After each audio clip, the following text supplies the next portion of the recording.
BJP को अगर हराना है तो टीएमसी को हराना है। ये सिलबद्ध कौन है? तापस, लेकिन उनका डिग्री जाली, मोदी का और ममता का, उनका वैक्सीन जाली, तो उनका सर्टिफिकेट भी जाली है। और वो जब कोर्ट में केस चल रहा था, बार बार कोर्ट उनको बोला कि आप दलील पेश करो, लेकिन ममता बनर्जी चूँकि आरएसएस के गुलाम है, वो दलील पेश। ये आम लोगों को बरगलाने के लिए, गुमराह करने के लिए तरह तरह की बहानाबाजी हो रहे हैं।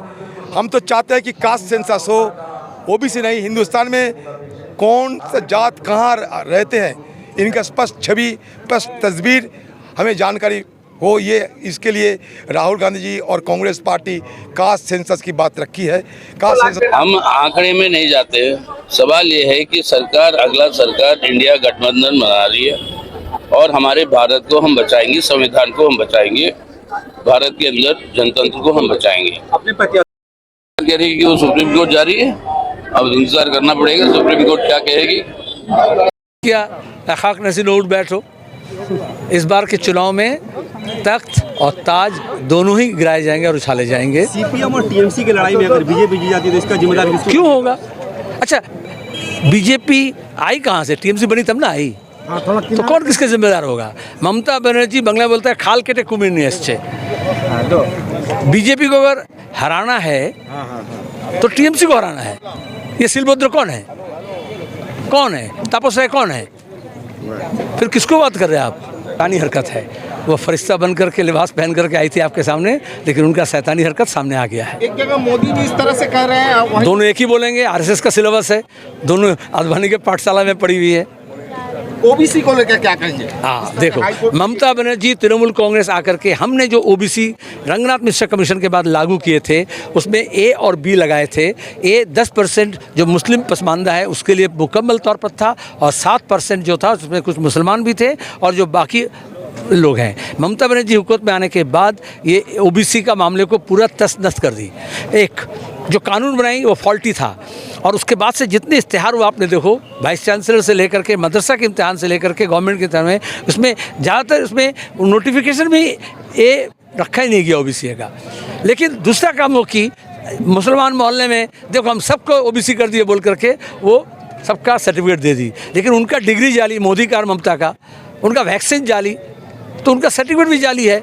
और वो जब कोर्ट में केस चल रहा था, बार बार कोर्ट उनको बोला कि आप दलील पेश करो, लेकिन ममता बनर्जी चूँकि आरएसएस के गुलाम है, वो दलील पेश नहीं की। पूरे हिंदुस्तान में माइनॉरिटीज़ का जो रिजर्वेशन है उसको बीजेपी ख़त्म करना चाहता है, एससी एसटी का भी रिजर्वेशन ख़त्म करना चाहता है। ममता बनर्जी अंदर से आस्तीन के साफ है, वो नकल सर्टिफिकेट दे करके जो असल ओबीसी है उनको भी परेशान कर दी। ये तो अच्छा हुआ कि हाईकोर्ट ने ये कहा कि इस दरख्वास्त के बिना पर जो लोगों को नौकरी मिल चुका है, जो लोगों को एजुकेशन में दाखिला हो चुका है, उनको हम डिस्टर्ब नहीं करेंगे, लेकिन नए से कानून बना करके लागू करना पड़ेगा। और 10 साल के बाद, तो 2010 तक तो लेफ्ट फ्रंट गवर्नमेंट थी, 10 के बाद ये जो नौकरी टीचर्स का हुआ, क्या हो रहा है 11 के बाद, ये जो अभिषेक का जो प्रॉपर्टी बढ़ा है सब 2013 के बाद। ये क्यों होता है? क्योंकि बीजेपी और तृणमूल जब से हुकूमत में शामिल हुआ है, वो हमारा जो बुनियादी ढांचा है उसको वो ख़त्म कर दे रही है। ओबीसी का मामला भी मुसलमानों का, ये पसमानदा मुसलमानों का, हमने अंसारी को, हमने कुरैशी को, हमने शेरशाहबादी को, हमने कुजरे को, ये सबको ओबीसी लिस्ट में डाला था कमीशन के ज़रिए। ममता बनर्जी अगर क्या की, कमीशन के इख्तियार को हड़प कर ली, क्योंकि उनको कॉरपोरेशन में और पंचायत में ऐसे लोगों को खड़ा करना था जो ओबीसी नहीं है लेकिन उसको सर्टिफिकेट चाहिए था। जो कमीशन सर्टिफिकेट देती थी वो उसको एमएलए एमपी काउंसिलर के हाथ में दे दी, गवर्नमेंट के हाथ में दे दी। आज हाईकोर्ट यही कहा है कि ये कमीशन का इख्तियार है कानून के मुताबिक। 1993 में हमने कानून बनाए थे, 2010 में रंगनाथ कमीशन लागू किए थे हमने, और इसलिए वो कानूनन होना चाहिए।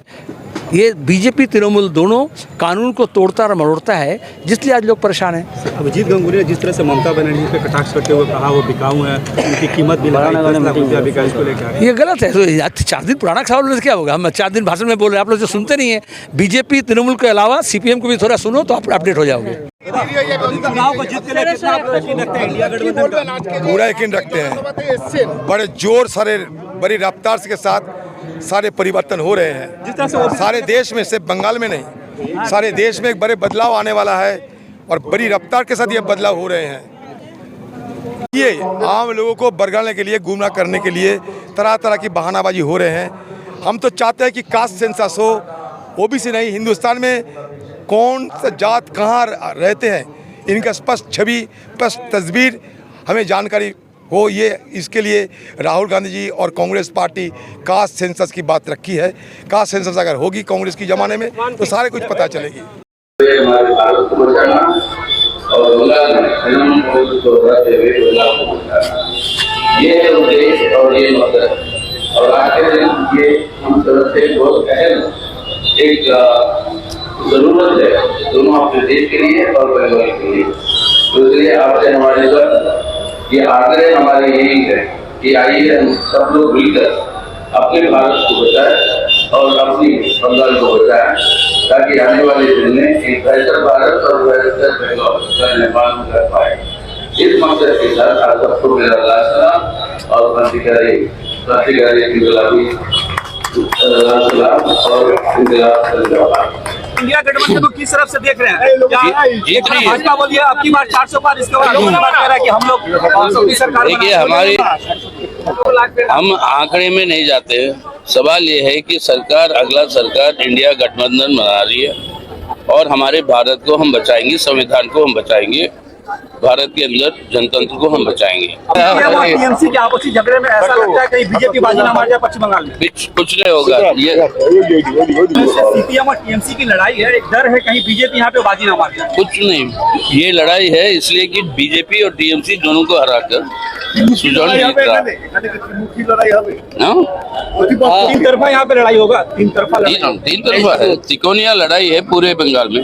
सर अभी ओबीसी को लेकर के जो हाईकोर्ट का जो फैसला है उसको लेकर क्या कहेंगे सर? क्या सरकार कह रही है कि वो सुप्रीम कोर्ट जा रही है, अब इंतजार करना पड़ेगा सुप्रीम कोर्ट क्या कहेगी।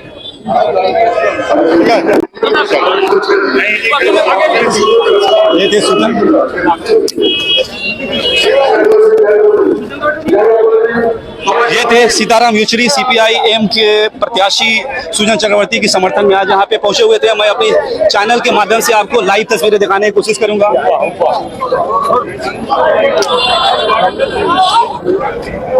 यहाँ पे देख सकते हैं, यहाँ पे काफी लोग यहाँ पे उपस्थित है, देख सकते हैं यहाँ पे तैयारियां चल रही हैं सुजन चक्रवर्ती की हमायत में। चूंकि यहाँ पे जो जोट है कांग्रेस और सीपीआई-एम के दरमियान जोट बना हुआ है, जिसको लेकर के आप देख सकते हैं सुजन चक्रवर्ती की हमायत में आज एक रैली निकली हुई है, जहां पे आप देख सकते हैं सुजन चक्रवर्ती के समर्थन में फिलहाल अभी सीताराम येचुरी पहुंचे हुए हैं।